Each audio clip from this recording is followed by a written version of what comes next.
May the words of my mouth and the meditations of our hearts be always acceptable in your sight, O Lord, our rock and our Redeemer. Amen. Last year, Ash Wednesday fell on February 26th. And I know that I certainly had no idea at that time that we would only have 2 more regular in-person St. Mark's Sundays together in the church before we would be switching primarily to Zoom. And I remember leaving later that night after the final service, leaving with Jeanette, who had been serving on Altar Guild and cleaning up in the sacristy, and with Henry, and with some of the members of the Visions Recovery Theater Group who had been having their regular Wednesday night rehearsal in the parish hall. And I had been so moved that members of the Visions group had asked if they could also receive ashes and a prayer that night. And as all of us were talking and turning off lights and preparing to leave St. Mark's together, my heart was full. This is St. Mark's, I remember feeling. People who pray and worship together, people who might be coming primarily as members of groups from the community, but who still feel welcomed and supported on their journeys here. And everyone here caring for each other. And that is still St. Mark's.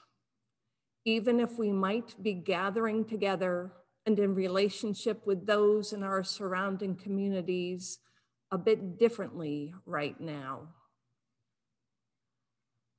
This has been a tough and exhausting year for everyone, to say the least.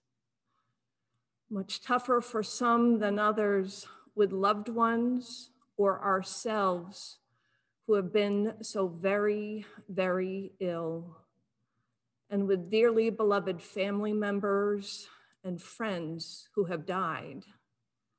And with so much happening so unexpectedly, so suddenly, and so quickly, and with all the added stress of imposed physical distancing and isolation. And we have been reminded in very real ways of how fleeting life is and the importance of taking the time to let those we love know that we love them, that each day is a gift. And we so look forward to being able to give each other real hugs again. Lent is a time for us to take stock of our lives, of our relationships with each other, and most especially our relationship with God.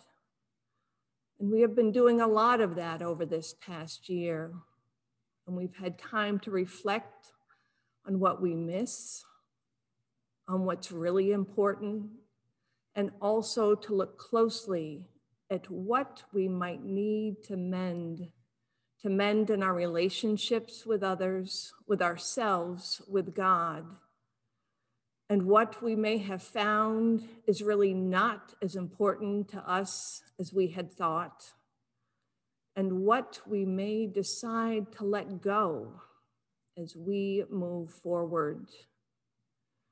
And in Lent, we intentionally take on spiritual practices, believing that they will lead us towards something better, that they will be helpful in how we live into those relationships, and how we might be better able to see any unexpected blessings in these days. This year, how we choose to impose ashes or not, is different from previous years. And some of us have chosen to receive ashes and to impose them on ourselves or on family members. And with the words, "Remember that you are dust, and to dust you shall return." And we are reminded, especially this year, that it is not the ashes in and of themselves that are important, but what we do as we begin this holy season. What do we focus our hearts on this Lent? Ashes have traditionally been seen as a reminder of our mortality and our commonality, or seen as a sign of our intentionality in reorienting our hearts to God, loving God and loving our neighbor. A reminder that we are participating in an act of faith. Faith that although we all go through our times of great difficulty, of trial and brokenness, out of the broken places always comes new life. And we believe that God walks with us every step of the way. Jean Vanier, a Roman Catholic philosopher and theologian, founded L'Arche in 1964. And it grew into an international federation of communities spread over 37 countries. And this was for people with developmental disabilities and those who assist them. Jean Vanier was a prolific writer, and he and his work greatly influenced Henry Nouwen, a Roman Catholic priest, theologian, professor, and also a prolific writer. Vanier spent a year living in community with a man named Andrew. And one day, Andrew went to see a cardiologist. And when he came back from his appointment, Vanier asked him what had happened. And Andrew said, "The doctor looked into my heart." "Well," Vanier replied, "what did he see in your heart?"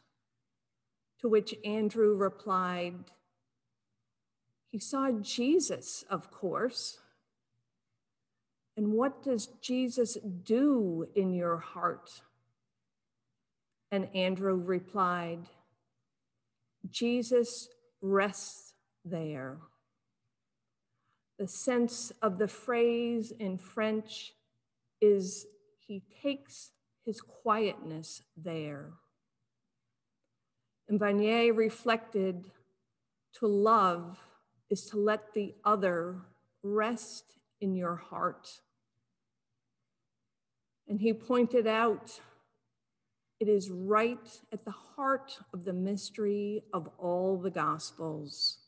The whole vision of Jesus is there, to live in us as we live in him, to give your heart as a place in which Jesus may rest.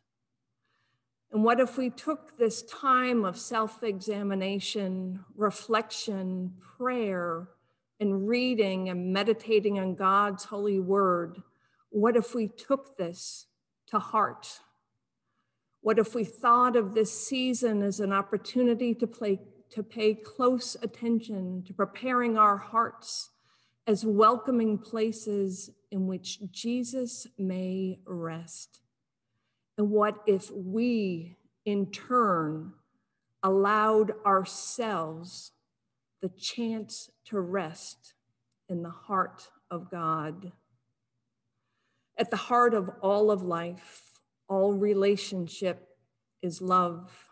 As St. John tells us, God is love. And in following Christ as children of God, Even when we are in the shadow of the cross Vanier shared, we are not letting the light of life within us be crushed, and we are not crushing it in others. With God's grace, may we so enkindle this light of life and love and prepare our hearts as we enter this holy season. Amen.